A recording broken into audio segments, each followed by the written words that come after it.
সন্ধ্যা সকাল 6:45। আকাশ জুড়ে কালো মেঘের আনাগোনা, হালকা বাতাস বইছে। জীর্ণশীর্ণ, পরিত্যক্ত এক গোডাউন। বাইরে শুধু ঝিঝি পোকার অবিরাম ডাক আর কোথাও কোথাও পাগলাটে কুকুরের চিৎকার। আশেপাশে কোনো প্রাণের অস্তিত্ব নেই, যেন এই জায়গা মৃত্যুর এক নিস্তব্ধ সাম্রাজ্য। এমন সময় হেডলাইটের উজ্জ্বল আলো কেটে ফেলে সেই অন্ধকারকে। কালো গাড়িটি ধীর গতিতে এসে থামল গোডাউনের সামনে। গাড়ির দরজা খুলে নেমে এল আবরার। তার চোখ কঠিন, মুখে ভয়ঙ্কর এক নিষ্ঠুরতা। শরীরের প্রতিটি শিরা উপশিরায় যেন রাগের আগুন প্রবাহিত হচ্ছে। প্যান্টের পেছনে গুজে রাখা পিস্তলটা শক্ত করে গেঁথে নিল সে, যেন এটিই হতে চলেছে তার ন্যায়ের একমাত্র অস্ত্র। শার্টের 2টি বোতাম খুলে নিল, হাতা গুটিয়ে নিল ধীরে ধীরে। তার প্রতিটি পদক্ষেপে ধ্বংসের আগাম বার্তা। আবরারের পেছনে পেছনে আরিফও নেমে এলো। ভাইয়ের চোখের আগুন দেখে আরিফ বুঝতে পারছে, আজ রাতটা আর কারো জন্য সহজ হবে না। কিছু দূর এগোতেই ভেসে এলো একটি পরিচিত আর্তনাদ, নিশ্চুপ রাতের বুক চিরে কেঁদে চলেছে ছোট্ট আরিয়ান। এক মুহূর্ত থমকে গেল আবরার। বুকের মাঝে মোচড় দিয়ে উঠল সেই চিরচেনা আওয়াজ। এটা তার সন্তানের কান্না। চোখ বন্ধ করল সে, নিজের রাগ সামলানোর চেষ্টা করল। কিন্তু রাগ কি এত সহজে দমে? এই কান্না, এই চিৎকার যেন তার মস্তিষ্কের প্রতিটি কোষকে জ্বালিয়ে দিচ্ছে। চোখ খুলতেই সেই আগুন ছড়িয়ে পড়ল তার দৃষ্টিতে। আরিফও শুনতে পেল কান্নার আওয়াজ। সে দ্রুত ভাইয়ের পাশে এগিয়ে এলো। আরও কয়েক কদম এগিয়ে তারা দেখতে পেল ভয়ঙ্কর দৃশ্য। সামনে একটা কাঠের চেয়ারে বসে পা দোলাচ্ছে মিস্টার আনোয়ার। চোখে তৃপ্তির হাসি। আর তার সামনে সোহিনী। সোহিনী ছোট্ট আরিয়ানকে 2 হাতে চেপে ধরে রেখেছে। তার চোখে বিদ্বেষ, মুখে এক পৈশাচিক ক্রোধ। আরিয়ান অসহায়ভাবে কাঁদছে, ছোট্ট দেহটা কাঁপছে ভয়ে। অবশেষে সহ্য হল না আবরারের। বুম! এক মুহূর্তের নীরবতা কাটিয়ে প্রতিধ্বনিত হল এক বিকট গুলির শব্দ। সোহিনী কাতর শব্দ করে নিচে পড়ে গেল, হাত থেকে রক্ত গড়িয়ে পড়ছে। সে কাতরাতে থাকল যন্ত্রণায়। মিস্টার আনোয়ার চমকে পেছনে তাকালো, আর সামনে দেখতে পেল এক অগ্নিদৃষ্টি পুরুষ, আবরার। কিন্তু ভয় পেতে দেরি হল না, কারণ একে একে তার বডিগার্ডরা পজিশন নিল। মুহূর্তের মধ্যে বুলেট ছুটে এলো আবরারের দিকে। কিন্তু আবরার কি এত সহজে ধরা দেবে? পেশাদার কৌশলে দিক পরিবর্তন করে নিচু হয়ে গেল সে, বাঁদিকে গড়িয়ে গিয়ে প্রতিআক্রমণ করল। তার পিস্তল থেকে 3টি গুলি একসঙ্গে বেরিয়ে এলো। Boom, boom, boom! 3জন বডিগার্ডের বুক ফুটো হয়ে গেল সঙ্গে সঙ্গে। আরিফও বসে থাকেনি, সেও পিস্তল বের করল। একের পর এক গুলি ছুড়তে লাগল। প্রতিটি বুলেট যেন প্রতিশোধের দাবানল হয়ে আঘাত হানছে। মিস্টার আনোয়ারের সমস্ত বডিগার্ড একে একে মাটিতে লুটিয়ে পড়ছে, কেউ বুকে হাত চেপে, কেউ মাথা ধরে। গোডাউনের চারপাশ রক্তে লাল হয়ে উঠেছে। এই বিশৃঙ্খলার মাঝেই নিঃসম্ভভাবে দাঁড়িয়ে আছে মিস্টার আনোয়ার। তার মুখে এবার কোনো হাসি নেই, নেই কোনো তৃপ্তির ছাপ। আর নিচে পড়ে কাতরাচ্ছে সোহিনী, রক্তাক্ত হাত চেপে ধরে। আরিয়ানের কান্না থামেনি, সে ভয়ে ফুঁপিয়ে উঠছে। গোডাউনের ভেতরে লাশ ছড়িয়ে ছিটিয়ে আছে। একদিকে গন্ধাচ্ছে বারুদ, অন্যদিকে মিশে আছে গরম রক্তের ধোঁয়া। চারপাশ নিস্তব্ধ, শুধু বাতাসের শোঁ শব্দ আর দূরে কোথাও ভয়ার্ত কুকুরের চিৎকার। আবরার ধীরে ধীরে পা বাড়াল, মৃতদেহগুলোর ওপর দিয়ে হেঁটে গেল। তার প্রতিটি পদক্ষেপ যেন জমাট বাঁধা প্রতিশোধের প্রতিচ্ছবি। তার চোখে এখনও সেই রক্তলাল শিখা, রাগ, প্রতিশোধ, তীব্র ক্ষোভ। কিন্তু সেই সমস্ত কিছু মুহূর্তের জন্য স্তব্ধ হয়ে গেল যখন তার চোখ ছোট্ট আরিয়ানের দিকে পড়ল। বাচ্চাটি মেঝেতে শুয়ে আছে, গুটিসুটি মেরে কাঁদছে। তার ছোট্ট শরীরটা কাঁপছে ভয়, নিষ্পাপ চোখজোড়া টলমল করছে অশ্রুতে। আবরার হাঁটু গেড়ে বসল, সন্তানের মুখটা নিজের কাছে টেনে নিল। শক্ত হাতে তুলল কোলে। তার হাত রক্তে ভেজা। গুলি লেগেছে তার ডান হাতে, পাশে দিয়ে গড়িয়ে গেছে, তাই গভীর ক্ষত হয়নি।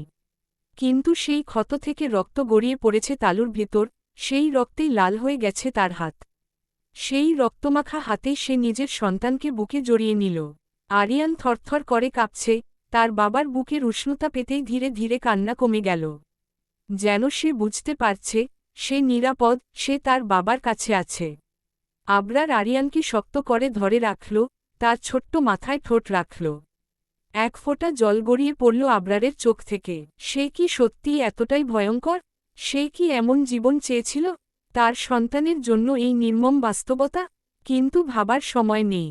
সে চোখ তুলে তাকালো সামনে, যেখানে মিস্টার আনোয়ার ঠান্ডা মুখে দাঁড়িয়ে আছে। এক মুহূর্তের জন্য আবরারের কোমলতা কঠিনতায় বদলে গেল। তার দৃষ্টি এখন ধারালো, রক্তক্ষেকো নেকড়ের মতো ভয়ঙ্কর। কেন করলেন এমন? আবরারের গলা গভীর, ভারী। এক পলক তাকিয়ে রইল আনোয়ারের দিকে, তারপর প্রশ্ন ছুড়ে দিল, আমার ছেলে কি দোষ করেছিল? দুধের শিশু, সে কিছু বোঝেও না, অথচ আপনি তাকে এমনভাবে নির্যাতন করেছেন? মিস্টার আনোয়ার ঠোঁটে ব্যঙ্গের হাসি টেনে বলল, দোষ ওর না, দোষ তোর। তুই এই বাচ্চাটাকে জন্ম দিয়েছিস, তাই ও এত কষ্ট পাচ্ছে। আবরার শুকনো হাসল, তির্যক, ব্যঙ্গাত্মক এক হাসি। সন্তানের মায়া কি জিনিস, সেটা আপনি কিভাবে বুঝবেন? বাবা হওয়া তো দূরের কথা, আপনি তো শুধু মানুষকেই শেষ করতে জানেন। আপনি আমার শৈশব নষ্ট করেছেন, আমার মাকে আমার কাছ থেকে কেড়ে নিয়েছেন, আমার ছোট ভাইকে এত বছর আমার থেকে দূরে রেখে নিজের মতো গড়ে তুলেছেন, এখন যখন সে আপনার বিরুদ্ধে, তখন তাকেও শেষ করে দিতে চান। আপনি বাবা হওয়ার যোগ্য নন। আপনি বাপ নামের কলঙ্ক। মিস্টার আনোয়ার এবার গর্জে উঠল, আমি তোদের বাপ না। তো বাপ নামের কলঙ্ক বলিস কেন? আবরার এবার কঠিন স্বরে বলল, ভুল করছেন, মিস্টার আনোয়ার। আপনাকে বাবা বলতে আমার ঘৃণা হয়। আপনার কাছে কখনো সন্তান বলতে কিছুই ছিল না, আপনি শুধু রাজত্বের কথা ভাবেন। আপনি মৃত্যু ছাড়া আর কিছু বোঝেন না। আনোয়ার বাঁকা হাসল, তারপর দৃঢ় কণ্ঠে বলল, হ্যাঁ, তোকে মেরে আমি আমার কালো সাম্রাজ্যকে আরও শক্ত করব। তোর ভাই, তোর বউ, তোর বাচ্চা, কারোকে রাখব না। সবাইকে। Stop, MISTERANOWER। আবরারের গলা বজ্রের মতো গর্জে উঠল। তার হাত লাফিয়ে উঠে গেল, পিস্তলের নল ঠেকিয়ে দিল আনোয়ারের বুকের ঠিক মাঝখানে। গভীর, গা শিউরে ওঠা গলায় হুঁশিয়ারি দিল, আর একটা শব্দও বলবেন না। যদি আমার বউ বা বাচ্চার নামও আপনার মুখে আসে, গুলি করে মাটিতে ফেলে দেব। আনোয়ার বিদ্রূপের হাসি হাসল, মেরে দে। তোকে মারতে বারণ করলাম কবে? মার আমাকে। প্রথম গুলিটা ছুড়। আবরারের চোখ সরু হয়ে এলো। সে ধীরে ধীরে ট্রিগারের ওপর আঙুল রাখল। তার হাত শক্ত হয়ে উঠল। বুম। না, গুলি চালালো না। তার আঙুল থেমে গেল। কিন্তু কেন? সে পারছে না। তার মনের ভেতর একটা বাধা, একটা অদৃশ্য শেকল তাকে আটকে রেখেছে। তার মস্তিষ্ক বলছে, ট্রিগার টিপে শেষ করে দে। কিন্তু তার হৃদয় সেই শব্দটা বলছে না। সে পারছে না। সে পারছে না তার বাবাকে হত্যা করতে। হাজারো শত্রুতা থাকলেও, হাজারো রাগ থাকলেও, তার রক্তের টান তাকে আটকে রেখেছে। তার বাবা, সে কি পারবে নিজের হাতে তাকে শেষ করতে? তার হাত অবশ হয়ে এলো। বুক ভারী হয়ে উঠল। আনোয়ার এবার ভ্রু কুঁচকে বলল, কি হলো? মার আমাকে। আবরার ক্লান্ত চোখে তার বাবার দিকে তাকিয়ে গভীর শ্বাস নিল। বুকের মাঝে কেমন একটা ভারী অনুভূতি কাজ করছে। হাতটা শক্ত হয়ে এলেও ট্রিগারে চাপ দিতে পারছে না। ধরা গলায় বলে উঠল, পারলাম না মারতে, কোনো এক অদৃশ্য বাঁধন আমার হাত বেঁধে রেখেছে। কিন্তু এভাবে আপনাকে ছেড়ে দেব না। আপনার সমস্ত পাপের বিচার হবে, মিস্টার আনোয়ার। আমার হাতে না হোক, পুলিশের হাতে ঠিকই হবে। এই কথা বলে আবরার ধীরে ধীরে পিছিয়ে আসতে লাগল। তার চোখে স্পষ্ট ঘৃণা, কিন্তু সেই ঘৃণার আড়ালে কোথাও যেন একটা চাপা কষ্টও লুকিয়ে আছে। সে নিজের বাবাকে শেষ করে দিতে পারেনি, সেই ভাবনাই তাকে কুরে কুরে খাচ্ছে। কিন্তু হঠাৎ, পিছন থেকে ভারী রডের একটা আঘাত। আবরারের মাথা ঝনঝন করে উঠল। এক হাতে আরিয়ানকে শক্ত করে ধরে আরেক হাতটা মাথার পেছনে নিয়ে এলো, যেখানে প্রচণ্ড ব্যথা চিলচিল করে উঠছে। মাথা ঘুরতে লাগল, চোখের সামনে সব আবছা হয়ে আসছে। ঠিক তখনই ধাম, গুলির বিকট শব্দ গোডাউনের ভেতর প্রতিধ্বনিত হল। আবরারের বুকের ঠিক বাম পাশে গুলিটা ঢুকে গেল, হার্টবিটের সামান্য নিচে। প্রচণ্ড যন্ত্রণা অনুভব করল সে, মনে হল কেউ যেন ধীরে ধীরে তার সমস্ত শক্তি শুষে নিচ্ছে। কিন্তু তবুও, সে এক মুহূর্তের জন্যেও তার ছেলেকে ছেড়ে দিল না। চোখ ধীরে ধীরে স্বচ্ছ করতে সে তাকালো সামনে। মিস্টার আনোয়ার ঠোঁটে এক ভয়ানক, পৈশাচিক হাসি নিয়ে দাঁড়িয়ে আছেন, হাতে ধরা বন্দুকের ধোঁয়া তখনও বের হচ্ছে। আবরার কিছু বলবে, এমন সময় ধাম ধাম পরপর আরও দুটি গুলি ছুড়ল মিস্টার আনোয়ার। একবার পেটে, আরেকবার বুকের নিচে। আবরার এবার আর দাঁড়িয়ে থাকতে পারল না। সে ধীরে ধীরে মেঝের দিকে ঝুঁকে পড়ল। কিন্তু তবুও, সে আরিয়ানকে বুকের সাথে শক্ত করে ধরে রাখল। যেন নিজের রক্তের উষ্ণতা দিয়ে সন্তানের নিষ্পাপ শরীরটাকে শেষবারের মতো ঢেকে রাখতে চায়। আরিয়ান ছোট্ট হাতে তার বাবার শার্ট চেপে ধরে আছে, বোঝার বয়স হয়নি, কিন্তু কিছু একটা ঠিক নেই সেটা টের পাচ্ছে। সে হালকা গোমড়াচ্ছে, কান্না করছে, কিন্তু আবরারের কোনো শক্তি নেই তার ছেলেকে শান্ত করতে। মেঝে রক্তে ভিজে গেছে, চারপাশ নিস্তব্ধ হয়ে এলো। ঠিক সেই মুহূর্তে গোডাউনের দরজা প্রচণ্ড শব্দে খুলে গেল। পুলিশ! কেউ নড়াচড়া করবেন না। আরিফ দৌড়ে ঢুকল প্রথমে, তার সাথে পুলিশের দল। পুরো পরিস্থিতি দেখে আরিফের পা যেন মাটিতে আটকে গেল। তার ভাই, তার শক্তিশালী, অটল, অদম্য ভাই, এইভাবে মাটিতে পড়ে আছে। চোখের সামনে যে দৃশ্য, তা যেন কোনো দুঃস্বপ্নের চেয়েও ভয়ানক। সে এক মুহূর্ত দেরি না করে ছুটে গেল আবরারের কাছে, হাঁটু গেড়ে বসে তার ভাইয়ের মুখের দিকে তাকাল।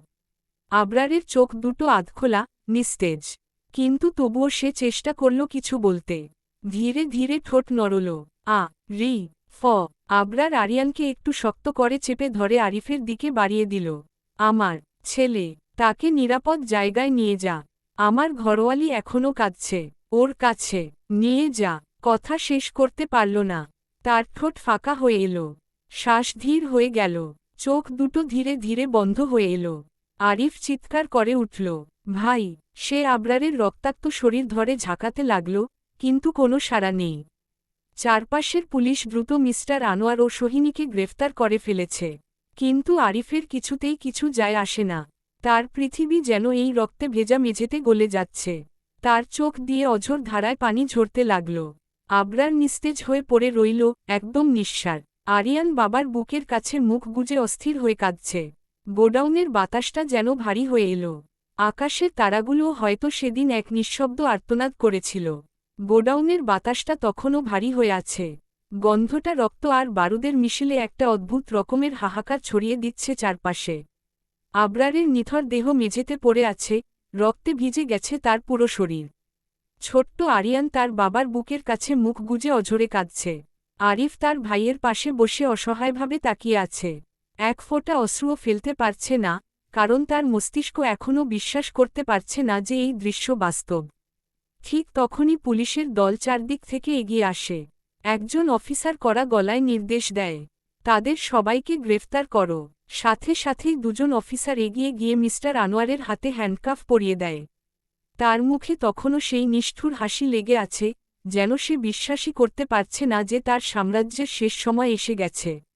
কিন্তু এবার হাসিটা যেন এক মুহূর্তে মিলিয়ে গেল, যখন পুলিশের আরেক দল সোহিনীকে ধরে ফেলল। এই সবকিছুর জন্য তুই দায়ী, আবরার! সোহিনী ক্ষিপ্ত হয়ে চিৎকার করে উঠল। তার চোখে বিদ্বেষের আগুন জ্বলছে। কিন্তু কেউ তার কথার গুরুত্ব দিল না। পুলিশ শক্ত হাতে তাকে ধরে গাড়ির দিকে নিয়ে যেতে লাগল। এবার পুলিশের নজর পড়ল আরেকজনের দিকে, মিস্টার সাদমান। সে কিছুটা দূরে দাঁড়িয়েছিল, মনে মনে প্রার্থনা করছিল হয়তো ভাবে পালাতে পারবে। কিন্তু তার সে আশাও মাটি হয়ে গেল। দুইজন অফিসার তাকে ঘিরে ফেলল, এবং এরপরই তার হাতে হ্যান্ডকাফ পরিয়ে দেওয়া হল। সাদমান হতবাক হয়ে গেল। না, এটা সম্ভব না। আবরার আমাকে ধরিয়ে দেবে না। ও তো আমাকে নিজের হাতে মারতে চেয়েছিল। আবরার চাই না তার বউয়ের কাছে সে পাপিস্ট পুরুষ হোক, তার বাবার রক্তে হাতরঞ্জিত করতে চাইনি, তাই পুলিশদের সব ইনফরমেশন দিয়েছিল। তাকে পুলিশের গাড়ির দিকে নিয়ে যাওয়া হলো, আর তখনই এক অফিসার বলল, আবরার আমাদের আগেই সব জানিয়ে রেখেছিল। সে জানত, সে যদি তোমাদের নিজ হাতে শেষ করে দিতে চাই না। আবরার নিস্তেজ হয়ে শুয়ে আছে হাসপাতালের বেডে। ঘরের সাদা আলো তার বিমর্ষ মুখের ওপর পড়ে আরও ম্লান করে তুলেছে। তার শরীরের প্রতিটি অংশ ব্যান্ডেজে মোড়া। বুকে পেটের জায়গাগুলো পুরো সাদা কাপড়ে ঢাকা, মাথার পাশে ব্যান্ডেজ, ডান হাতে ক্যানুলা বসানো। তার নিঃশ্বাস এতটাই ধীর যে মনে হচ্ছে যে কোনো মুহূর্তে থেমে যাবে। বেডের পাশে রাখা মনিটরে ছোট ছোট তরঙ্গ ওঠানামা করছে, একটা একটা করে সংকেত দিচ্ছে যে সে এখনও বেঁচে আছে। কিন্তু কতক্ষণ থাকবে, সেটাই প্রশ্ন। ডাক্তাররা তাকে পর্যবেক্ষণে রেখেছেন, বলেছিলেন 18 ঘণ্টার মধ্যে জ্ঞান না ফিরলে আর কিছু করার থাকবে না। তখন আমরা অসহায়। সময়ের কাঁটা থেমে থাকে না। ইতোমধ্যে 12 ঘণ্টা পেরিয়ে গেছে। আর মাত্র 6 ঘণ্টা বাকি। কেবিনের বাইরে অসংখ্য মানুষের ভিড়, সবাই উৎকণ্ঠায় অপেক্ষা করছে। মুখে কোনো কথা নেই, শুধু চাপা কান্নার আওয়াজ শোনা যাচ্ছে। কেউ কোরআন পড়ছে, কেউ চুপচাপ মাটির দিকে তাকিয়ে বসে আছে। আবার কেউ বা দুই হাত তুলে আকাশের দিকে তাকিয়ে আল্লাহর কাছে কাঁদছে। হে আল্লাহ, তুমি যদি আবরারকে বাঁচিয়ে রাখো, তাহলে আমরা আর কিছু চাইব না। আবরারের জন্য সবাই প্রার্থনা করছে, কিন্তু এই মুহূর্তে সবচেয়ে বেশি কাঁদছে একজন, আতিয়া। আতিয়া, যে স্ত্রীর চোখের জল শুকিয়ে গেছে, তবু কান্না থামে না। আতিয়া হাসপাতালের করিডোরে দাঁড়িয়ে আছে, চোখের সামনে কেবিনের কাচের দরজা। তার ভেতরটা শূন্য হয়ে গেছে, শরীরের শক্তি যেন হারিয়ে ফেলেছে। সে যখন প্রথম শুনেছিল যে আবরারের শরীরে পরপর 3টি গুলি লেগেছে, তখন সঙ্গে সঙ্গেই জ্ঞান হারিয়েছিল। সবাই তাকে ধরে হাসপাতালে নিয়ে এসেছিল, আর 2 ঘণ্টা পরে যখন সে জ্ঞান ফিরে পেয়েছিল, তখনই শুনতে পেয়েছিল ডাক্তারদের সেই ভয়ঙ্কর কথা। 18 ঘণ্টার মধ্যে জ্ঞান না ফিরলে তাকে আর বাঁচানো সম্ভব নয়। তারপর থেকে আতিয়ার মনে একটা ঝড় বয়ে যাচ্ছে। সে ধীরে ধীরে সামনে এগিয়ে কেবিনের কাছের জানালার কাছে এসে দাঁড়াল। ভেতরে আবরার শুয়ে আছে, নিথর। মুখে অক্সিজেন মাস্ক, চোখের পাতাগুলো শান্তভাবে বন্ধ। যেন সে ঘুমিয়ে আছে, অথচ এই ঘুম ভাঙবে কি না, সেটাই অনিশ্চিত। রাতের আকাশটা আজ যেন আরও অন্ধকার, আরও নিঃসঙ্গ। হাসপাতালের করিডোর নিস্তব্ধ, তবু এক অদৃশ্য হাহাকার বাতাসে ভাসছে। আবরারের অস্ত্রোপচার চলছে। হাসপাতালের অপারেশন রুমের লাল বাতিটা জ্বলজ্বল করছে, জানিয়ে দিচ্ছে ভেতরে জীবন মৃত্যুর যুদ্ধ চলছে। কিন্তু বাইরেও আরেকটা যুদ্ধ চলছে, আতিয়ার হৃদয়ের যুদ্ধ। তার দম যেন বন্ধ হয়ে আসছে। বুকের ভেতর শূন্যতা ছড়িয়ে পড়েছে। চারদিক নিস্তব্ধ, শুধু আতিয়ার বুকফাটা কান্নার আওয়াজ কেবিনের দরজা, করিডোর, হাসপাতালের দেয়াল ভেদ করে ছড়িয়ে পড়ছে। এই নির্জীব মানুষ, শুনতে পারছেন না আপনি? এর ভেতরে আপনার কি হচ্ছে? আমাকে একবার ডাকেন, আমার বুক ফেটে যাচ্ছে। সে হাতের মুঠো দিয়ে শক্ত করে অপারেশন থিয়েটারের দরজায় আঘাত করল, যেন দরজা ভেঙে সে জোর করে ভেতরে ঢুকতে পারে। এই যে নির্জীব মানুষ, আপনার ঘরোয়ালি আপনাকে ডাকছে।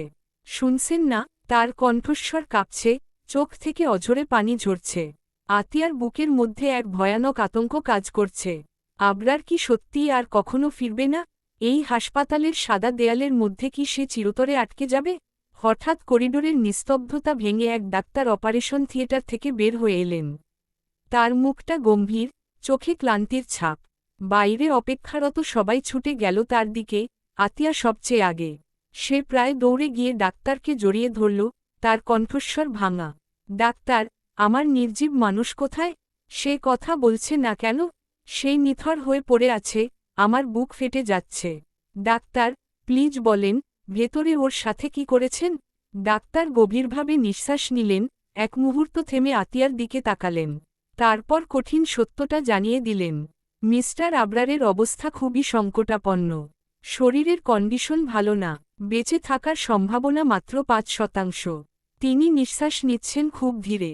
সত্যি বলতে, থামুন। আতিয়া আর শুনতে পারল না। তার দেহ কাঁপছে, সে থরথর হাতে ডাক্তারকে চেপে ধরল। তার চোখে আগুন, কণ্ঠস্বর তীব্র হয়ে উঠল। এই ডাক্তার, ফাজলামো করছেন? আমার নির্জীব মানুষ মারা যাবে? আপনি কি বেঁচে মরার সার্টিফিকেট তৈরি করেছেন? ডাক্তার হতভম্ব হয়ে তাকিয়ে থাকলেন। আতিয়া এক ধাক্কায় ডাক্তারকে আরও কাছে টেনে আনল, তার চোখের লাল দৃষ্টি ডাক্তারকে শিউরে তুলল। আমি মিসেস আফ, ওরফে আবরার ফাহাদ। আমার নির্জীব মানুষকে সুস্থ করা আপনার দায়িত্ব। আমি জানি, সে ফিরে আসবে। আর যদি তাকে না ফেরান, তাহলে আমি এই হাসপাতাল ধুলোয় মিশিয়ে দেব। ডাক্তার আতিয়ার চোখে ভয়ঙ্কর দৃঢ়তা দেখে শিউরে উঠলেন। এই মেয়েটা আবরারের স্ত্রী, এই মেয়েটার চোখে আবরারের ছায়া। কেউ কথা বলছে না। করিডোর নিস্তব্ধ। অরিস আর ফারিহা ছুটে গিয়ে আতিয়াকে ধরে ফেলল। আতিয়া, শান্ত হও, প্লিজ। কিন্তু আতিয়া বুনো হরিণের মতো ছটফট করছে, বাঁচার জন্য, তার ভালোবাসাকে ফিরে পাওয়ার জন্য। আমি যেতে চাই, আমি আমার নির্জীব মানুষের কাছে যেতে চাই। নার্সরা ছুটে এলো, আতিয়াকে শান্ত করার জন্য। একজন নার্স এগিয়ে এসে আস্তে আস্তে তার হাতে ঘুমের ইঞ্জেকশন দিল। ধীরে ধীরে আতিয়ার শরীর নিস্তেজ হয়ে এলো, হাত পা নড়তে নড়তে ধীরে ধীরে শক্তিহীন হয়ে গেল। ফারিহা তাকে শক্ত করে ধরে রাখল, আর অরিস তাকে কোলে তুলে নিয়ে গেল কেবিনে। আতিয়া ধীরে ধীরে অচেতন হয়ে পড়ছে, তবুও তার ঠোঁট ফিসফিস করে বলছে, নিশ্চীব মানুষ, ফিরে আসো, আমি তোমাকে ছাড়া বাঁচতে পারবো না। অপারেশন থিয়েটারের দরজা আবারও বন্ধ হয়ে গেল। ভেতরে জীবন মৃত্যুর লড়াই চলছে। আর বাইরে আতিয়ার ভালোবাসার লড়াই। Till till till till till till till till till till. হাসপাতালের সাদা দেয়ালগুলো যেন আরও বেশি ফ্যাকাশে দেখাচ্ছে। সময় থমকে গেছে, চারপাশের বাতাস ভারী হয়ে আছে এক অজানা শূন্যতায়। আতিয়া ধীরে ধীরে জ্ঞান ফিরে পাচ্ছে। তার চোখের পাতা কাঁপছে, নিঃশ্বাস ভারী হয়ে আসছে। এক মুহূর্তের জন্য সে ভুলে গিয়েছিল সবকিছু। কিন্তু পরের মুহূর্তেই যেন বুকের ভেতর ছটফট করে উঠল। আবরার। সে হঠাৎই উঠে বসতে চাইল, কিন্তু শরীরে কোনো শক্তি নেই। অরিস আর ফারিহা তাকে ধরে রাখল, যেন সে উঠে গিয়ে কিছু অঘটন না ঘটায়।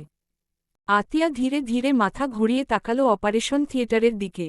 তার বুক কেঁপে উঠল। আবরার, তার নির্জীব মানুষ কি এখনও ফিরে আসেনি? সেই নীরবে চেয়ে রইল কিছুক্ষণ, তারপর নিজেকে ছাড়িয়ে নিয়ে পাশের চেয়ারে বসে পড়ল। ঠিক সেই সময় মিসেস মোহনা ছুটে এসে আতিয়াকে জড়িয়ে ধরলেন। শক্ত করে, যেন এই ছোট মেয়েটার কষ্ট নিজের বুকে টেনে নিতে পারেন। আতিয়া কিছুক্ষণ চুপ থেকে ফুপিয়ে কেঁদে উঠল। ওহ দাদিজান, তোমার নাতিকে উঠতে বলো না। আমি পারছি না, আমি আর সহ্য করতে পারছি না। আমার জানটাই বেরিয়ে আসছে। প্লিজ, দাদিজান। তার কণ্ঠস্বর কেঁপে যাচ্ছে, ভাঙা ভাঙা শ্বাসের সাথে কান্না মিশে গেছে। তোমার নাতি আমাকে কষ্ট দিতেই ভালোবাসে। সে কি একটু আমাকে ভালোবাসে না? সে শুধু আমায় কাঁদায়, শুধু কষ্ট দেয়।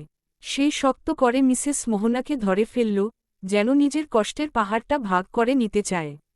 কিন্তু দাদিজান, তুমি ওকে বলে দাও, আমি সব শাস্তি নিতে রাজি, সব কষ্ট সহ্য করতে পারব। কিন্তু মৃত্যুর শাস্তি আমি মানতে পারব না। আমাকে ছেড়ে চলে যাওয়ার শাস্তি আমি নিতে পারব না। তার চোখ থেকে টপটপ করে জল পড়ছে। বলবে দাদিজান, বলবে না ওকে, বলবে যে আমি কথা বলবো না। যদি সে না ওঠে, আমি সত্যি সত্যি কথা বলবো না। কখনো না। তার কণ্ঠ ক্রমেই ক্ষীণ হয়ে আসছে, কান্নায় জড়িয়ে যাচ্ছে প্রতিটি শব্দ। মিসেস মোহনার বুকের ভেতরটা ধক করে উঠল। তিনি আতিয়াকে আরও শক্ত করে জড়িয়ে ধরলেন, তার নিজের চোখও অশ্রুতে ভরে গেল। কলিজার টুকরা, আমি কাকে বলবো? আমি নিজেও তো আমার নাতিকে হারানোর ভয় পাচ্ছি। আমারও তো জানটাই বেরিয়ে যাচ্ছে। একের পর এক নিঃশব্দ কান্নার ধাক্কায় তারা দুজনেই কাঁপছে।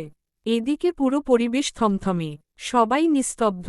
ঠিক তখনই ডাক্তার আবারও রুমে ঢুকল, আবরারকে চেক করতে। 17 ঘণ্টা পেরিয়ে গেছে, তবু আবরার এখনও রেসপন্স করেনি। নিঃশ্বাসের ওঠানামা প্রায় নেই বললেই চলে। মনিটরের স্ক্রিনের ধীর গতির তরঙ্গগুলো যেন থেমে আসছে ধীরে ধীরে। ডাক্তার খুব মনোযোগ দিয়ে সবকিছু চেক করলেন, তারপর ধীরে ধীরে দরজা ঠেলে বাইরে বেরিয়ে এলেন। এক মুহূর্তের জন্য নিঃশব্দতার ভার আরও বেড়ে গেল। ডাক্তার একবার আবরারের পরিবারের দিকে তাকালেন। সবাই একদৃষ্টিতে তার দিকে চেয়ে আছে, প্রতিটি চোখে একটাই প্রশ্ন, কি হল? ডাক্তার গভীরভাবে নিঃশ্বাস নিলেন, তারপর ধীরে ধীরে বললেন, সরি। মাত্র একটিমাত্র শব্দ, কিন্তু সেই শব্দ যেন বজ্রপাতের মতো পুরো পরিবেশে আঘাত করল। সবাই নিস্তব্ধ, কেউ কোনো কথা বলছে না, কারো মুখে কোনো শব্দ নেই।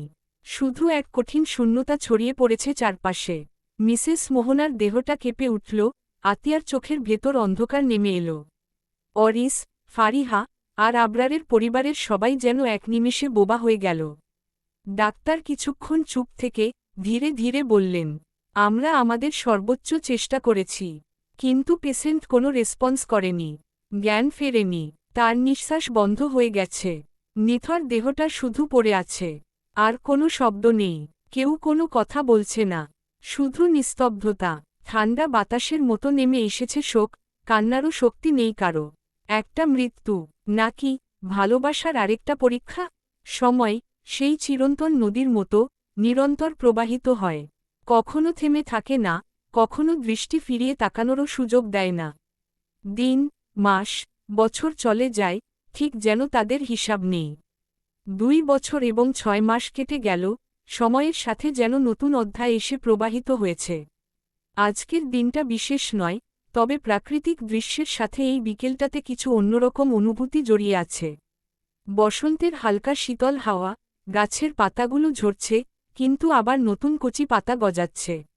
আকাশে পাখিরা উড়ে যাচ্ছে, তাদের কিচিরমিচির শব্দ মধুর মনে হচ্ছে।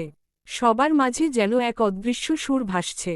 আতিয়া বসে আছে বেকনিতে, চোখে অসীম এক দৃষ্টি নিয়ে তাকিয়ে আছে গাছের দিকে। এক এক করে পাতাগুলো ঝরে পড়ছে, আবার নতুন পাতা গজাচ্ছে। বাতাসে দুলছে গাছের ডালপালা। মুহূর্তের জন্য সে নিজের ভেতরের শূন্যতা অনুভব করছে। তার পরনে শুভ্র রঙের থ্রি পিস, উড়োনা হালকা হয়ে উড়ে এসে তার চোখে পড়েছে। সে চোখ মুছে ফেলল, তারপর দীর্ঘশ্বাস ফেলে বলে উঠল, নির্জীব মানুষ, কতটা মিস করি আপনাকে। কবে আসবেন আপনি? আমি তো আর সহ্য করতে পারছি না। বড্ড শূন্য লাগে আমার। খুব ভালোবাসি তো আপনাকে।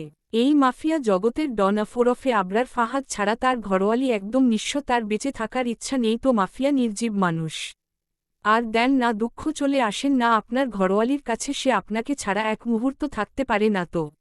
আতিয়ার কণ্ঠে এক ধরনের আক্ষেপ, এক ধরনের টান ছিল।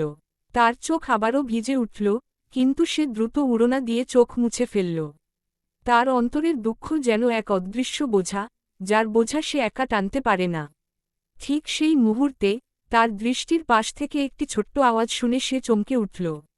মাম্মা, মাম্মা, তুতি কাল্লা কলছ? আতিয়া চোখ সরিয়ে পাশে তাকালো। ছোট্ট আরিয়ান দাঁড়িয়ে আছে হাতে খেলনার জিনিস নিয়ে।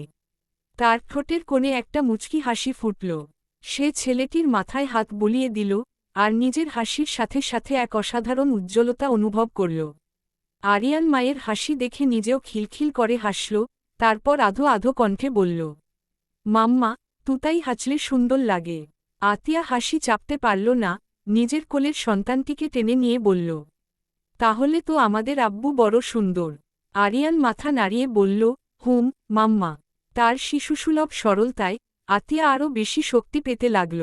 সেদিনের বাতাস, আকাশের নরম আলো, আর সন্তানের সহজ ভালোবাসায় সে অনুভব করল, কিছু কিছু মুহূর্তে সময় স্থির হয়ে থাকে, এই চিরন্তন গতির মধ্যে জীবনের ছোট ছোট সুখের অঙ্গুরীর মতো। এটা ঠিকই যে সময় থেমে থাকে না, কিন্তু সেই সময়ের মধ্যে একজন মানুষের ছোট ছোট মুহূর্তগুলোই তো আসল, যা প্রতিটা দিনকে জীবনের একটি নতুন অধ্যায় পরিণত করে। এ যেন এক অন্যরকম মধুর মুহূর্ত ছিল। বিকেলের শীতল বাতাসের সাথে চারপাশের আলো যেমন সোনালি হয়ে ঝরে পড়ছিল, তেমনি আতিয়া তার ছেলেকে কোলে নিয়ে সজল চোখে কথা বলছিল। তার স্নেহময় হাসি যেন ঘরোয়া সুখের এক চিরন্তন ছায়া হয়ে ছড়িয়ে পড়ছিল। আতিয়া ছেলের গালে এক চুমু দিয়ে বলল, তোমার বনু কোথায় আব্বু? আরিয়ান মুখে কিছু বলবে এমন সময় এক দুরন্ত কণ্ঠে রুমের ভেতর থেকে ডাক শুনে আতিয়ার দৃষ্টি দরজার দিকে চলে গেল।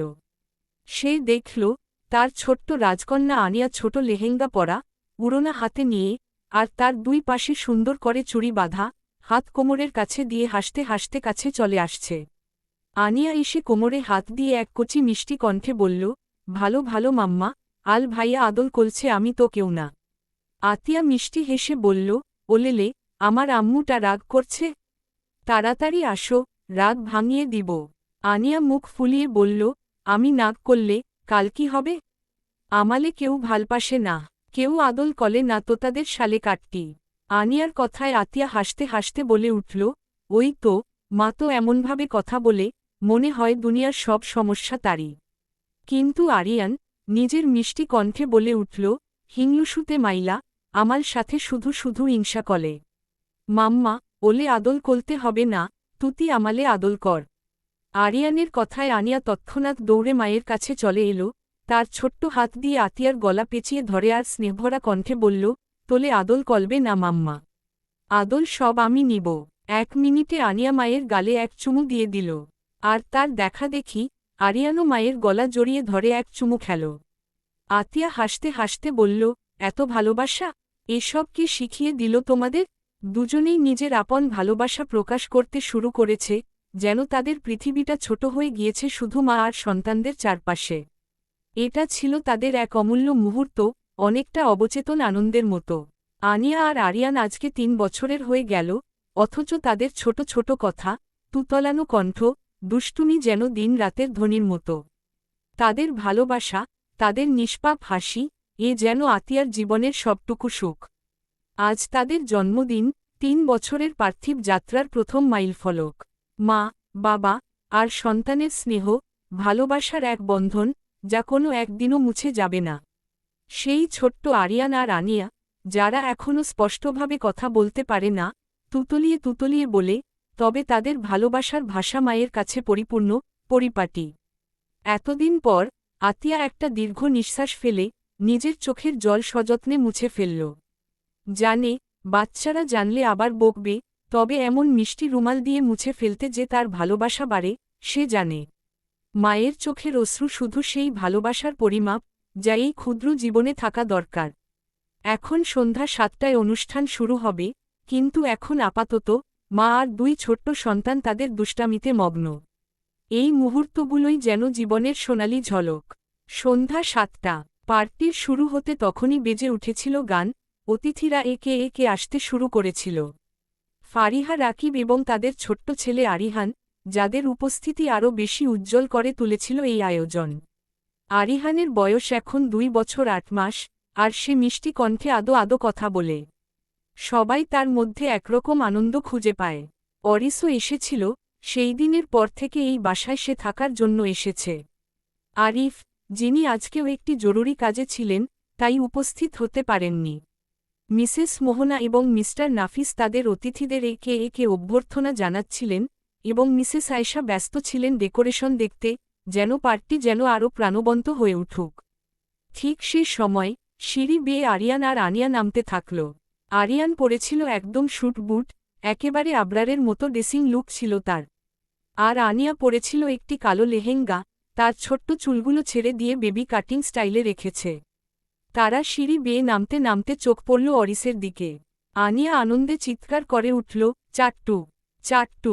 অরিস সিঁড়ির দিকে তাকিয়ে দেখল, আনিয়া আর আরিয়ান সবার দৃষ্টি আকর্ষণ করে নিচে নামছে। তিনি চলে গেলেন তাদের কাছে, আর আনিয়া দ্রুত তার হাতে হাত বাড়িয়ে কোলে নিতে বলল। অরিস আনিয়াকে কোলে তুলে নিল, আর আরিয়ান তার নানুর কাছে চলে গেল। গিয়ে তার নানুর কোলে উঠে গেল, যেন সেও আনন্দে মেতে উঠেছে। অরিস আনিয়াকে কোলে নিয়ে স্নেহভরা কণ্ঠে বলল, মামুনি, তোমাকে কিন্তু একদম রাজকন্যা লাগছে। আনিয়া খিলখিল করে হাসল এবং বলল, জানি, আমি জানি, আমি নাজকল্লা, হিহি হিহি। আনিয়ার মিষ্টি কথায় সবার মুখে হাসি ফুটে উঠল। এরই মাঝে সিঁড়ি বেয়ে নামল আতিয়া। সে একদম অন্যরকম এক সৌন্দর্যে সাজানো ছিল। আতিয়া পরেছিল এক নেভি ব্লু রঙের জামদানি শাড়ি, যা তার সৌন্দর্যকে আরও একদম আলাদা করে তুলে ধরেছিল। তার চুলগুলো ছিল ছেড়ে দেয়া, মুখে হালকা প্রসাধন, ঠোঁটে লিপস্টিক এবং চোখে গাঢ় কাজল।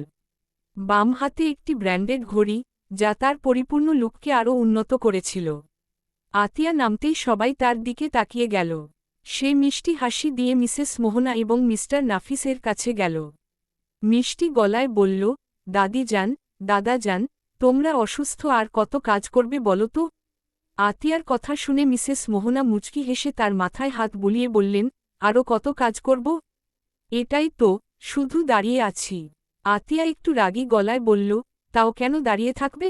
যাও গিয়ে বসো, আমি দাঁড়াচ্ছি। এদিকে মিস্টার নাফিস মিষ্টি কণ্ঠে বললেন, না, আর দাঁড়াতে হবে না, সবাই চলে আসছে, চল, এবার কেক কাটতে হবে। আতিয়া হাসি মুখে চলে গেল। মিস্টার নাফিস আর মিসেস মোহনার সাথে কেকের কাছে যেতে যেতে বলল, আরিয়ান আর আনিয়া, তোমরা তাড়াতাড়ি আসো, কেক কাটবে তো। এদিনের এই মধুর মুহূর্তে আতিয়া এবং তার প্রিয়জনরা একসাথে আনন্দ ভাগ করে নিচ্ছিলেন। সবার হাসি, সবার ভালোবাসা মিলেমিশে এই পার্টিকে এক অমূল্য স্মৃতিতে পরিণত করেছিল। এলাহি আনন্দের মধ্যে আরিয়ান এবং আনিয়া দৌড়ে গিয়ে তাদের মায়ের কাছে চলে গেল। আনন্দ করতে করতে ছোট্ট আনিয়া এক ঝলক হাসির সাথে একেবারে তার মায়ের কোলে উঠে গেল। সে যখন তার মায়ের কাছে পৌঁছাল, তখন হঠাৎ করেই রাকিব হাসি হাসি মুখে বলে উঠল, আরও আস্তে, বৌমা। আস্তে, পড়ে যাবে তো। আনিয়া একটু থেমে পিছনে ফিরে রাকিবের দিকে তাকাল। তার ছোট্ট মুখে তেমন রাগ আর খোঁচা ছিল। সে কোমরে হাত দিয়ে ভ্রু কুচকিয়ে বলল, আঙ্কেল, তুতি আমালে শুধু বৌলা বলকেল। আনিয়ার এমন মিষ্টি কিন্তু একটু তাচ্ছিল্যপূর্ণ কথা শুনে উপস্থিত সবাই হেসে দিল। রাকিব তার হাসি থামিয়ে বলল, কারণ তুমি আমার জুনিয়র ছেলের সিনিয়র বউ তাই। আনিয়া এবার আরও একটু গম্ভীর হয়ে মুখ কুচকিয়ে বলল, আমাল কি বিয়ে হলেছে যে আমি বউ হব? রাকিব হেসে বলল, হবে তো। আনিয়া এবার চোখ সরু করে বলল, আঙ্কেল, আমি বিয়ে করব না এখন, আমার জন্মদিন কেক কাটলে যাচ্ছি। বলেই সে দৌড়ে গিয়ে আতিয়ার কাছে চলে গেল। আরিহানও দ্রুত এসে তার বন্ধুদের কাছে চলে গেল। এদিকে রাকিব নিজের রসিকতায় আরেকটি মন্তব্য করল, ভাবি, আনিয়া কিন্তু আমার ছেলের সিনিয়র বউ, ভুলে যেও না। আর আজকেই আমি তাদের বিয়ে দিতে চাই। রাকিবের কথায় একমত হয়ে ফারিহা তার হাস্যকর সুরে বলল, হুম, জানু, আমি চাই তোর রাজকন্যাকে আমার ছেলের বউ করতে। আতিয়া এই কথাগুলো শুনে মিষ্টি হেসে বলল, হবে তো। রাকিব মাথা নেড়ে বলল, আজকেই বিয়ে ফাইনাল।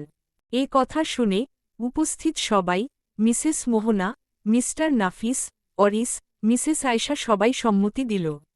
ঠিক হল, কেক কাটার পরেই বিয়ে হবে। সবাই আনন্দে উল্লাসিত হয়ে কেক কাটতে শুরু করল। আতিয়া তার 2 সন্তানকে ধরে কেক কাটল। কেকের গাঢ় রঙের অংশ গাল দিয়ে খেতে খেতে আনন্দের সাথে সবার মাঝে মিষ্টি হাসি আর খুশি ভাগ হয়ে গেল। আনিয়া এবং আরিয়ান হাততালি দিয়ে তাদের সামনে দাঁড়িয়েছিল, যেন পুরো ঘর এক আনন্দময় উৎসবে পরিণত হয়েছে। কেক কাটার পর সবাই একে একে তাদের গালে কেক লাগিয়ে দিল। খাওয়ার পর আনিয়া এবং আরিয়ান সবার সাথে হাতে হাত তুলে হো হো করে হাসল, যেন বাচ্চাদের খুশিতে ভরা পৃথিবী একটি মুহূর্তে থেমে গেছে। রাকিব তার অশ্বচালনায় একটু হাসি দিয়ে বলল, সব শেষ, এখন বিয়ের কাজ শুরু। আতিয়া একটু অবাক হয়ে বলল, এত তাড়াহুড়ো কেন ভাইয়া? রাকিব হাসি থামিয়ে বলল, আবরারের মেয়ে বিশ্বাস নেই, যত তাড়াতাড়ি সম্ভব বিয়ে হবে তাতেই ভালো। তো এখন আনিয়া ফাহাদের সাথে আমার ছেলে আরহান তাসনিনের বিয়ে হবে। রাকিবের কথা শেষ হতে না হতেই ঘরের মধ্যে একটা গম্ভীর, আতঙ্কিত আওয়াজ ভেসে এলো, আমার মেয়েকে তোর ছেলের সাথে বিয়ে দিবি? শালা, একবারও তো আমার পারমিশন নিয়েছিস? এই ভয়ানক গম্ভীর শব্দ শুনে ঘরের সবাই শোকড হয়ে গেল।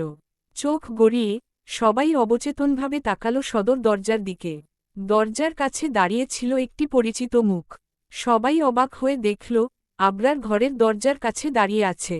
আতিয়া তার নির্জীব মানুষকে দেখে হাসল, চোখে এক ফোঁটা জল গড়িয়ে পড়ল। তার চোখের ভাষা যেন বলছিল, আমি জানতাম তুমি একদিন আসবে।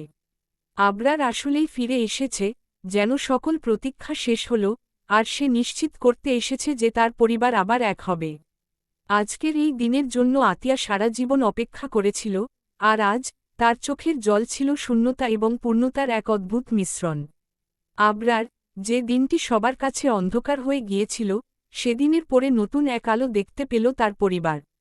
সবাই যখন বিশ্বাস করতে পারছিল না যে আবরার আবার ফিরে আসবে, তখন তার শরীরের মধ্যে জীবনের নতুন আশা জাগাতে শুরু করেছিল। আবরারের মৃত্যু যে হয়নি, সেটা প্রথমে জানা গেল তার প্রফেশনাল চিকিৎসকের মাধ্যমে।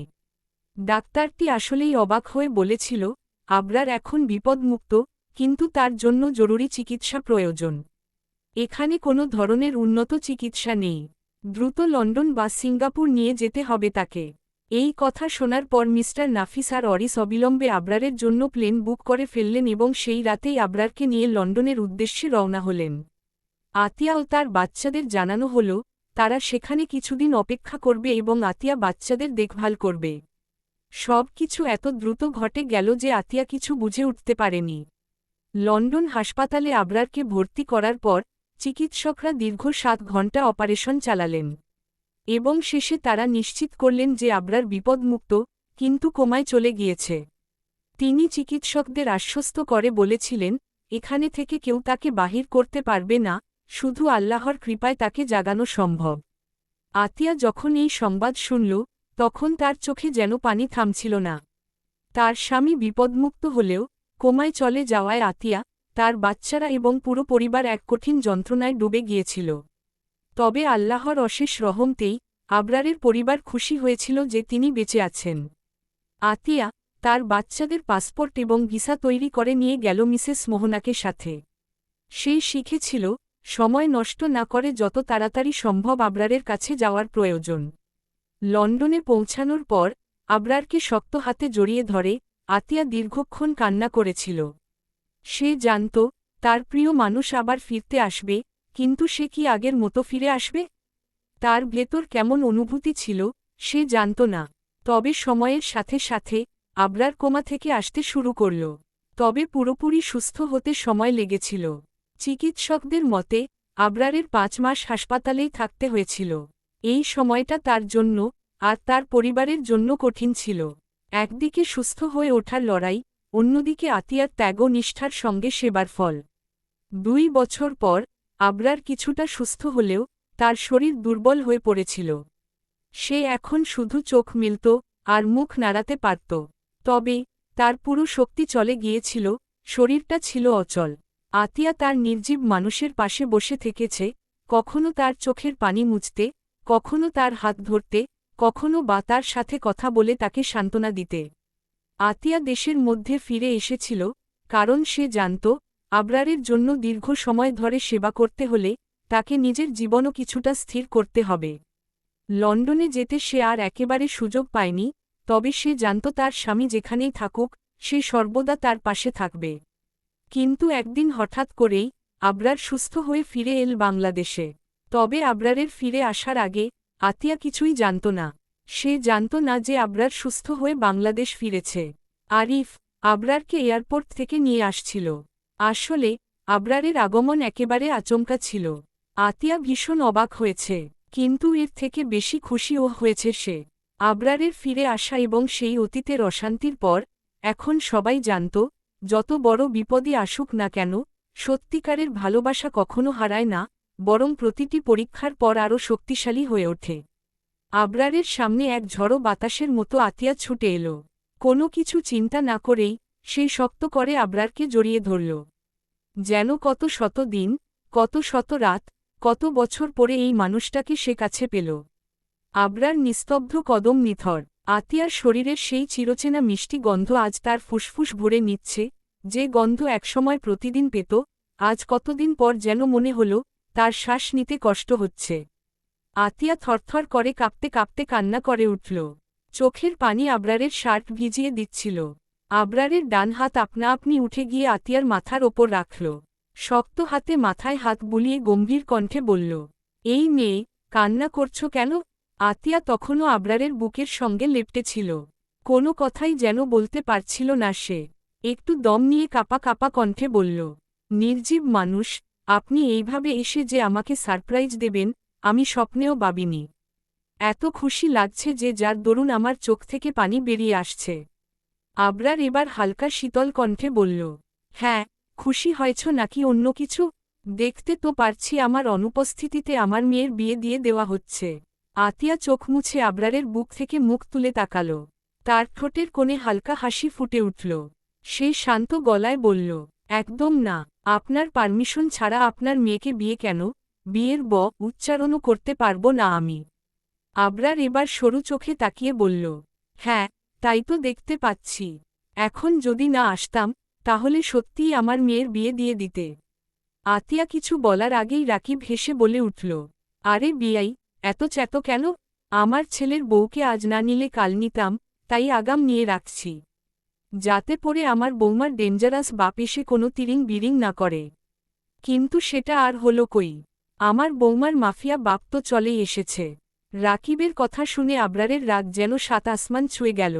দাঁত কিরমির করে বলল, শালা, তোকে একদিন বলেছি না আমার মেয়ের নামে কথা বলবি না?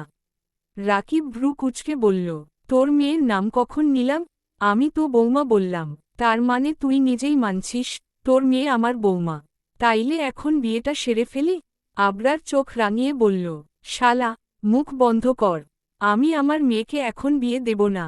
রাকিব নাটকীয় ভঙ্গিতে বলল, আরে শালা, লাগি না আমি তো তোর বিয়াই লাগি। বিয়াই, বিয়াই বলে ডাক। আবরার চোয়াল শক্ত করে বলল, বাল ডাকব। রাকিব ফিক করে হেসে বলল, আরে, বাল ডাকতে বললাম কখন? বললাম যে বিয়াই ডাক। আবরার এবার গোজগোজ করতে করতে বলল, তোরে আমি বিয়াই ডাকব? আমার মুখ ওখানে যাবেই না। রাকিব এবার ভাব নিয়ে বলল, বিয়াই, তুই ডাকতে হবে না, শুধু তোর ঠোঁট দুটো বললেই হবে। একবার বিয়াই বললেই তুই আটকাতে পারবি না। এবার বিয়ের কাজ শেষ কর। আবরার দাঁত চেপে বলল, দেব না আমার মেয়ের বিয়ে। ঠিক তখনই মিসেস মোহনা এগিয়ে এলেন। তিনি আবরারকে শক্ত করে জড়িয়ে ধরলেন। চোখে জল চিকচিক করছিল তার। আবরারও দাদিকে শক্ত করে জড়িয়ে ধরল। মিসেস মোহনা স্নেহময়ী কণ্ঠে বললেন, কেমন আছিস দাদুভাই? আবরার তার কোমল দাদির দিকে তাকিয়ে বলল, এই ভালো না থাকলে কি আর আসতে পারতাম? মিসেস মোহনা মুচকি হেসে বললেন। তাও ঠিক। তারপর কিছুক্ষণ চুপ থেকে আবার বললেন, আনিয়ার বিয়েটা দিয়ে দে। আবরার আবরার এবার ভ্রু কুঁচকে তাকাল। কখনোই না, আমার মেয়ে এখন বিয়ে দেব না। আতিয়া এবার কোমল গলায় বলল, আরে তাকে কি আমরা দিয়ে দিচ্ছি? একেবারে আকদ করিয়ে রাখি এখন। আবরার এবার আতিয়ার দিকে তাকাল। তার চোখের গভীরতা যেন আরও কঠিন হয়ে গেল। তুমিও মেয়ের বিয়ে দেবে এখন? আতিয়া কিছু বলার আগেই চারদিক থেকে সবাই একসাথে বলে উঠল, শুধু আতিয়া না, আমরাও রাজি। আবরার এবার রাকিবের দিকে তাকাল, তার চোখের মধ্যে এক তীব্র রাগ খেলা করছিল। রাকিব মুচকি হাসল, সে জিতে গেছে। আবরার এইবার সদর দরজা থেকে সরে সোফায় বসে থাকা তার বাচ্চাদের কাছে গেল। গিয়ে আবরার এক হাঁটু গেড়ে বসে দুই হাত বাড়িয়ে দিল তার বাচ্চাদের দিকে। ছোট্ট আনিয়া আর আরিয়ান গোল গোল চোখে তাকিয়ে আছে তার দিকে, যেন তারা বুঝে উঠতে পারছে না এই লোকটা আসলে কে। আবেগে গলা ভারী হয়ে আসলেও আবরার হাসি মুখে বলল, আমার প্রিন্স আর প্রিন্সেস কেমন আছে? তবে তার প্রশ্ন শেষ হতে না হতেই ছোট্ট আরিয়ান ভ্রু কুঁচকে বলে উঠল, আঙ্কেল, আমার নাম প্রিন্স না, আমার নাম আলিয়ান। এই কথায় আবরারের চোখ কপালে উঠল। নিজের ছেলের মুখ থেকে আঙ্কেল ডাক শুনে আবরারের সাথে সাথেই কাশি উঠে গেল। শেষে কিনা নিজের ছেলের মুখ থেকেই আঙ্কেল ডাক শুনতে হল। এই ছেলেটা আমাকে আঙ্কেল বলল। আমি মাফিয়া ডন ওরফে আবরার ফাহাদ, আমার নিজের রক্তের কাছ থেকে আঙ্কেল ডাক শুনতে হল। ছে জাতি আমাকে কখনোই মানবে না। মনে হলো কেউ যেন তার বুকে শূন্য থেকে গুলি চালিয়ে দিয়েছে। আতিয়া তাড়াতাড়ি এসে আরিয়ানকে কাছে টেনে বলল, আরিয়ান, ইনি তোমাদের আঙ্কেল না বাবা, পাপা বলে ডাকো।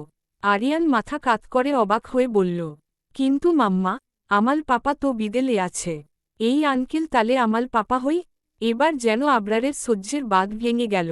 ছেলের মুখে পরপর আঙ্কেল ডাক শুনে আবরারের এইবার যেন অবস্থা খারাপ। মানে ভাই কি একটা কথা, নিজের ছেলের মুখে আঙ্কেল ডাক শোনা থেকে 10তলা বিল্ডিং থেকে ঝাঁপ দিয়ে মরা অনেক ভালো। আতিয়া নরম গলায় বোঝাতে লাগল, না বাবা, ইনি তোমার আসল পাপা। এইবার ছোট্ট আরিয়ান সন্দেহভরা দৃষ্টিতে আবরারের দিকে তাকিয়ে বলল, পাপা, তুতি আমাদের পাপা হও? আবরার এবার নরম স্বরে বলল, বাবা, আমি তোমাদের পাপা। এরপর সে আনিয়ার দিকে তাকিয়ে বলল, আমার প্রিন্সেস কেমন আছে? কিন্তু ছোট্ট আনিয়া মুখ ফুলিয়ে বলল, পাপা, আমার নাম আনিলা, আমালে প্রিন্সেস বলবা না। আবরার ছোট্ট মেয়েটার গাল টিপে দিয়ে হাসল, আচ্ছা মামুনি, আমার ভুল হয়ে গেছে। এখন থেকে শুধু আনিয়া বলবো। এইবার আনিয়া খিলখিল করে হেসে দিল, তারপর ছোট্ট হাতে আবরারের গাল ছুঁয়ে দিয়ে বলল, আচ্ছা পাপা। আবরারের মনটা হালকা হল। সে দুই হাতে দুই সন্তানকে জড়িয়ে ধরে তাদের কপালে আলতো করে চুমু খেল। কিন্তু ঠিক তখনই ছোট্ট আরিয়ান ভ্রু কুঁচকে বলল, পাপা, তুতি আমাদের চুমু খেলে কেন? আবরার একটু হেসে বলল, কারণ এটা তোমাদের প্রতি আমার আদর, বাবা। কিন্তু আরিয়ান গাল ফুলিয়ে বলল, না, আমাদের আদর শুধু মাম্মা দেবে, আল কেউ না। আতিয়া এবার কপালে হাত দিল, ওরু, এটা কেমন ব্যবহার? তোমাদের বাবা আদর করতেই পারে, তাড়াতাড়ি সরি বলো। এবার আরিয়ান মুখে ছোট্ট ভাব এনে ফোপাতে লাগল, তারপর কাদো কাদো গলায় বলল, পাপা সলি। নরম কুশনের উপর বসে আরিয়ান নিজের ছোট্ট হাত দিয়ে চোখ মুছছে, আর পাশে দাঁড়িয়ে থাকা আনিয়া তার ভাইকে কান্না করতে দেখে নিজেও চোখের কোণে জল নিয়ে ফেলে দিয়েছে। আবরার তাড়াতাড়ি আরিয়ানকে কোলে তুলে নিল, আর একই সঙ্গে আনিয়াকেও নিজের বুকের মাঝে জড়িয়ে ধরল। এক হাতে ছেলে, অন্য হাতে মেয়ে, আবরারের চেহারায় একগুয়েমি থাকলেও চোখে মুখে অসীম স্নেহের ছাপ। আতিয়া দাঁড়িয়ে ছিল একটু দূরে, ঠোঁটের কোণে মৃদু হাসি। কিন্তু তার এই নীরবতা খুব বেশি ক্ষণস্থায়ী হল না। আবরার এবার চোখ রাঙিয়ে আতিয়ার দিকে তাকিয়ে দাঁতে দাঁত চেপে বলল, এই মেয়ে, তোমার সাহস তো কম না। আমার ছেলেকে বকছ? ওরা আমাকে দেখেছেই বা। ছোট মাথায় এত কিছু কি মনে থাকবে? আস্তে আস্তে ঠিক হয়ে যাবে। তাই বলে এইভাবে বকা? আতিয়া ভ্রু কুঁচকে এক পা এগিয়ে এসে বলল, হ্যাঁ, এখন ছেলে মেয়েকে নিয়ে আপনি থাকেন, তাহলেই বুঝবেন ওরা কতটা দুষ্টু। একদিন থাকেন ওদের সাথে, তাহলে দেখবেন কি অবস্থা হয়। আপনি বলছেন, ছোট মাথায় মনে থাকে না, কিন্তু 1 বছর আগের কথা মনে রাখতে পারে, আর গতকাল যা দেখেছে সেটাই ভুলে যায়? বলুন তো। আবরার চোখ সরু করে তাকালো আতিয়ার দিকে। তাতে তোমার কি মেয়ে? আমার ছেলে আমাকে ভুলুক, আর যাই করুক, তুমি ওকে বকলে তোমার খবর আছে। এই কথার মাঝেই আরিয়ান তার বাবার বুক থেকে মুখ তুলে আতিয়ার দিকে তাকিয়ে বলল, মাম্মা, তুতি পচা, আমালে বকছ। আতিয়া হতভম্ব হয়ে গেল, চোখ বড় বড় করে বলল, বাহ, বাবা মেয়েকে মেয়ে বলে, আর ছেলে মাকে পচা বলে। খুব ভালো, যেমন বাপ তেমন ছেলে, সবসময় গিরগিটির মতো রং পাল্টাবে। আবরার একগাল হাসি দিয়ে বলল, অবশ্যই, ছেলে যেহেতু আমার, গুণগুলো তো আমারই পাবে। এদিকে ছোট্ট আনিয়া বাবার গালে হাত রেখে মিষ্টি স্বরে বলে উঠল, পাপা, আমিও তোমার মতো। আবরার আদুরে হাসি দিয়ে আনিয়ার ছোট্ট গালে আলতো করে চুমু খেয়ে বলল, হু, তুমি তো আমার মা। বাড়ির বাকি সদস্যরা দূর থেকে দাঁড়িয়ে হাসছিল এই খুনসুটি দেখে। এই সময় রাকিব হুট করে বলে উঠল, বিয়াই, বিয়ের কাজ শুরু করি। আবরার ঘাড় ঘুরিয়ে রাকিবের দিকে তাকিয়ে ভ্রু কুঁচকে বলল, তুই কি আবার বিয়ে করবি শালা? রাকিব তৎক্ষণাৎ হাত উঁচিয়ে বলে উঠল, আস্তাগফিরুল্লাহ, নাউজুবিল্লাহ, আমার একটা মাত্র কিউট সুইট বউ রেখে আবার বিয়ে করব কেন? আমি তো আমার ছেলের বিয়ের কথা বলছি। রাকিবের কথা শুনে সবাই হেসে উঠল। এদিকে কাজী সাহেব এসে আসন গ্রহণ করলেন, আর ছোট্ট আনিয়া আর আরিহানের বিয়ের খেলার আয়োজন শুরু হল। আতিয়া কানের কাছে ফিসফিস করে আনিয়াকে বলল, আম্মু, কবুল বলো। আনিয়া ছোট্ট চোখের পলক ফেলে বলল, তবুল। আতিয়া হাসতে হাসতে আরও দুইবার বলতে বলল। আনিয়া তাকিয়ে তাকিয়ে বলল, তবুল, তবুল। এরপর একইভাবে আরিহানের পালা এলো। আরিহানও হুবহু সেই একইভাবে বলল, তবুল, তবুল, তবুল। এদের কবুল বলা শুনে পুরো বাড়িতে হাসির রোল পড়ে গেল। বড়রা সবাই খুশি হয়ে আলহামদুলিল্লাহ বলে উঠলেন। বিয়ের পর আতিয়া দৌড়ে গিয়ে ফারিহাকে জড়িয়ে ধরল। আনন্দে উৎফুল্ল হয়ে বলল, প্রাণ ভোমরা, আমরা বিয়াইন হয়ে গেলাম। ফারিহাও আনন্দে চিৎকার করে বলল, হুম রে জানু, আমরা সত্যিই বিয়াইন হয়ে গেলাম। কমা কমা কমা কমা। এইদিকে রাকিব চুপি চুপি এসে আবরারকে জড়িয়ে ধরল। কংগ্রাচুলেশন, তুই বিয়াই হয়ে গেছিস, তাও আবার আমার। আবরার দাঁতে দাঁত চেপে বলল, সর শালা, মেয়েদের মতো গায়ে পড়বি না একদম। রাকিব অবাক হয়ে বলল, আমি মেয়েদের মতো কখন গায়ে পড়লাম? আর শালা না বলে বিয়াই বল। আবরার নির্লিপ্তভাবে বলল, পারব না, বলতে যা তুই। রাকিব হেসে বলল, একদিন তুই নিজেই বলবি যে এই রাকিব তোর বিয়াই হয়ে ভালো কাজ করেছে, গর্ব করবি। আবরার সেই একই স্বরে বলল, গর্ব আমি না, তুই কর। এত গর্ব কর যাতে গর্ভবতী হয়ে যাস। আবরারের কথা শুনে সবাই হেসে উঠল। রাকিব নাকমুখ কুঁচকে বলল, দূর, আমি কেন গর্ভবতী হব? গর্ভবতী হবে তো আমার বউ। এটা শুনে আবার সবাই হেসে উঠল। আবরার আর সেখানে দাঁড়াল না, সে তার ছেলে আরিয়ান আর মেয়ে আনিয়ার কাছে চলে গেল, ওদের ছোট ছোট হাসি আর আদুরে কথাগুলো শুনতে শুনতে। এভাবেই চলছিল তাদের ভালোবাসায় ভরা ছোট্ট পরিবার, যেখানে রাগ অভিমান, খুনসুটি আর নিখাদ আনন্দ সবই ছিল একসাথে। রাত গভীর, সময় দুপুর 12:55। নীরবতা চারদিকে ঘনিয়ে এসেছে। ঘরের মৃদু আলোয় আতিয়া চুপচাপ বসে আছে বিছানায়, পাশে ঘুমিয়ে রয়েছে আরিয়ান আর আনিয়া। ঘুমন্ত শিশুদের প্রশান্ত মুখের দিকে তাকিয়ে একটা প্রশান্তির শ্বাস নিলেও তার মনের ভেতর অজানা এক অস্থিরতা খেলা করছে। হঠাৎ খট করে দরজা খুলে গেল। আতিয়া বুঝতে পারল কে এসেছে। কোনো চমক নয়, বরং মনে হল তার অপেক্ষা যেন ফুরালো। ধীর পায়ে আবরার রুমে প্রবেশ করল, দরজা বন্ধ করে দিল এক হাতেই। ক্লান্তির ছাপ তার মুখে স্পষ্ট, তবুও চোখে এক অদ্ভুত দীপ্তি। আবরার সামনে এগিয়ে এসে বেডের কাছে দাঁড়াল। আতিয়া তাকিয়ে দেখল তাকে, চোখে প্রশ্ন, কেন এত দেরি? কিন্তু সে কিছু বলল না। আতিয়া নিজ থেকেই বলে উঠল, ফ্রেশ হয়ে আসেন, নির্জীব মানুষ। আবরার এক ঝলক হাসল, গলায় সেই পুরনো খুনসুটির ছোঁয়া, সামনে এমন সুন্দরী রমণী রেখে ফ্রেশ উড়ে গিয়ে রোমাঞ্চরা হানা দিয়েছে, ঘরোয়ালি। আবরারের কথা শুনে আতিয়া লজ্জায় মাথা নিচু করে নিল, চোখের কোনায় এক চিলতে হাসি খেলা করল। এই মানুষটা এমনই, মুহূর্তেই পরিবেশ বদলে দিতে জানে। আবরার কোনো অপেক্ষা না করেই বিছানায় বসল। তারপর এক ঝটকায় আতিয়াকে নিজের কাছে টেনে আনল। আতিয়া বিস্মিত হয়ে তার বুকে এসে পড়ল, কিন্তু আবরারের উষ্ণ আলিঙ্গন থেকে বেরিয়ে আসার কোনো চেষ্টাই করল না। আতিয়ার কোমর আঁকড়ে ধরে নিজের উরুর ওপরে বসিয়ে নিল তাকে। শাড়ির উপর দিয়েই তার নরম কোমরের কাছে হাত রাখল আবরার, আঙুলগুলো আলতোভাবে বোলাতে থাকল।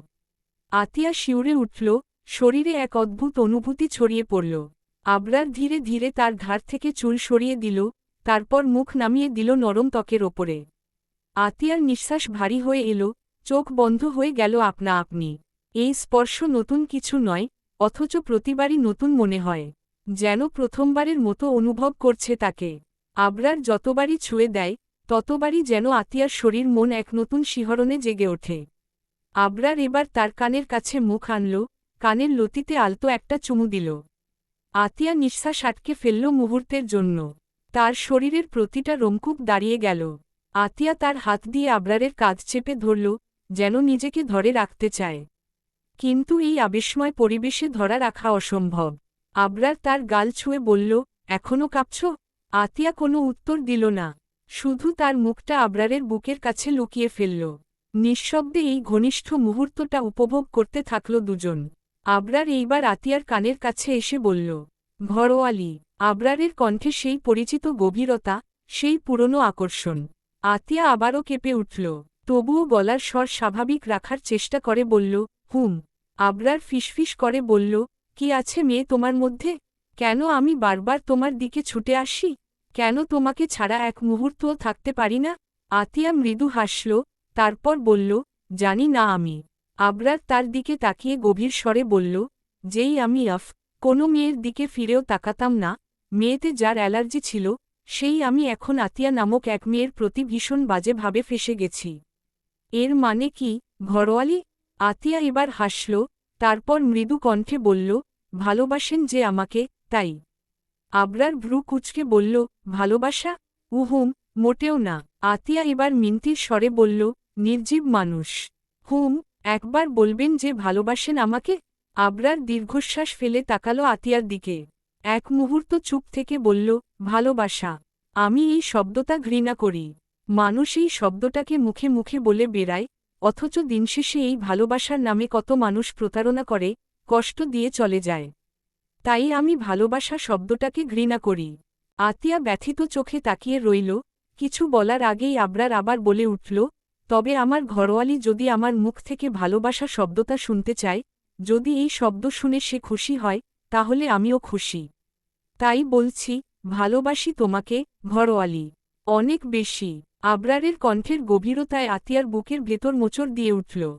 চোখের কোণে জল চিকচিক করে উঠল। আনন্দের কান্না। তারপর আতিয়া ধীরে ধীরে আবরারের দিকে ঘুরে তাকাল, আবেগে ভিজে যাওয়া কণ্ঠে বলল, নির্জীব মানুষ। আমিও আপনাকে খুব, খুব বেশি ভালোবাসি। আবরার বাঁকা হেসে বলল, তাই নাকি?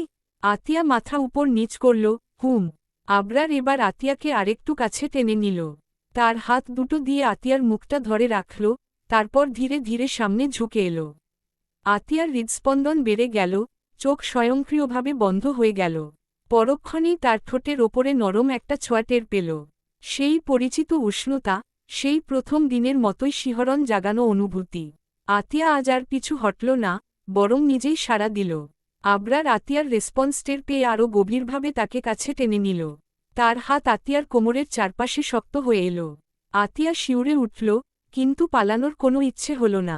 একসময় আবরার আতিয়াকে বিছানায় শুইয়ে দিল, নিজেও তার ওপরে ভর রেখে নামল। তার চোখে এখন গভীর ভালোবাসা, আগ্রহ আর এক ধরনের তীব্র আকাঙ্ক্ষা। রাতের নিস্তব্ধতা তাদের চারপাশে মোড়ানো, যেন প্রকৃতিও নীরব সাক্ষী হয়ে আছে এই মুহূর্তের। বাতাস ভারী হয়ে উঠেছে আবেগ আর আবেশে।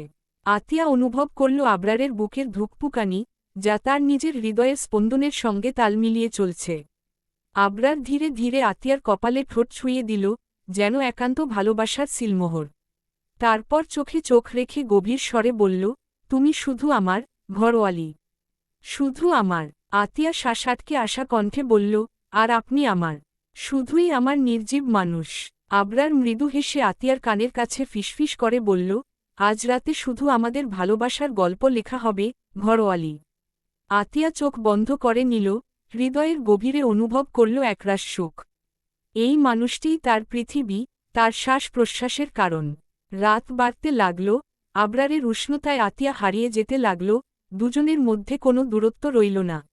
নিভু নিভু বাতির আলোয় তাদের ভালোবাসা ছড়িয়ে পড়ল ঘরজুড়ে, এক গভীর বন্ধনে জড়িয়ে গেল তারা, যেখানে শুধু ছিল অনুভূতি, ছিল ভালোবাসা, ছিল একে অপরের প্রতি নির্ভরতার অঙ্গীকার। কমা কমা কমা রাত গভীর থেকে গভীরতর হচ্ছে। চারপাশ নিস্তব্ধ, কেবল হৃদয়ের স্পন্দন আর দুজন মানুষের নিঃশ্বাসের ধ্বনি স্পষ্ট শোনা যাচ্ছে। আবরারের চোখে গভীর আবেশ, যা একসময় ভয়ঙ্কর রাগের আগুনে জ্বলত, আজ সেই চোখ এক নারীর প্রেমে বিভোর।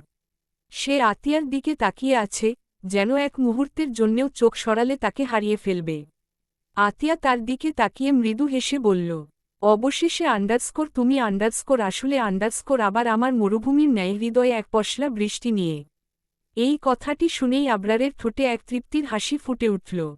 সে জানে, এই মেয়েটাই তার শেষ গন্তব্য। একসময় যে আবরার ফাহাদ, মাফিয়া জগতের ডন, যার হৃদয় পাথরের মতো শক্ত ছিল, যে কারো জীবনের মূল্য এক স্ন্যাপের চেয়ে বেশি ভাবত না, সে আজ এক মেয়ের প্রতি আসক্ত হয়ে গেছে। আতিয়া নামক মেয়েটি তাকে এমনভাবে বেঁধে ফেলেছে, যেখান থেকে বেরিয়ে আসা তার পক্ষে অসম্ভব। তারা অনেক বিচ্ছেদ, অনেক কষ্ট, অনেক প্রতীক্ষার পর আজ একে অপরের হয়ে গেছে। যাকে একসময় মনে হতো অন্ধকার জগতের শাসক, সে আজ এক নারীর ভালোবাসায় বন্দী হয়ে গেছে। আবরার আতিয়ার কপালে আলতো করে চুমু দিয়ে বলল, তোমাকে ছাড়া আমার অস্তিত্ব কল্পনাও করতে পারি না, ঘরোয়ালি। আতিয়া মৃদু হেসে বলল, তাহলে আর কখনো আমাকে ছেড়ে যাবেন না নির্জীব মানুষ। আবরার শক্ত করে তাকে নিজের বুকে জড়িয়ে নিল, যেন সারা জীবনের জন্য আটকে রাখবে। রাতের নীরবতা সাক্ষী থাকল, মাফিয়া ডন ওরফে আবরার ফাহাদও অবশেষে পাষাণ হৃদয় থেকে গলে পড়ল এক নারীর ভালোবাসার স্পর্শে। সমাপ্ত।